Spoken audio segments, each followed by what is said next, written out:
আপনার বাসা ভাড়া কত? 30,000। কজন মিলে থাকেন? 3 জন। সামনের মাস থেকে নতুন বাসা ভাড়া নেবেন, একা থাকবেন। সামনের মাসে আমি আপনাকে বিয়ে করব। আপনি আমার যাবতীয় সব খরচ দিবেন, হাত খরচ থেকে শুরু করে সবকিছু। আমি সংসারে 1 টাকাও কন্ট্রিবিউট করব না।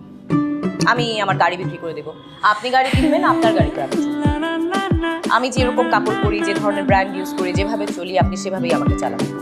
ঠিক আছে? এটা হলো বিয়ের বাজারের লিস্ট। সবগুলো ব্র্যান্ডের নাম লেখা আছে, একটাও যেন মিস না হয়।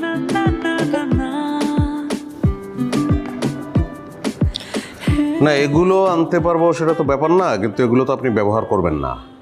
কেন? কারণ আপনি ব্যবহার করেন না, সবাই জানে যে বিদেশি কিছুই আপনি ব্যবহার করেন না। বাংলাদেশ গাড়ি বানায় না, শুধুমাত্র সেই কারণে আপনি একটা বিদেশি গাড়ি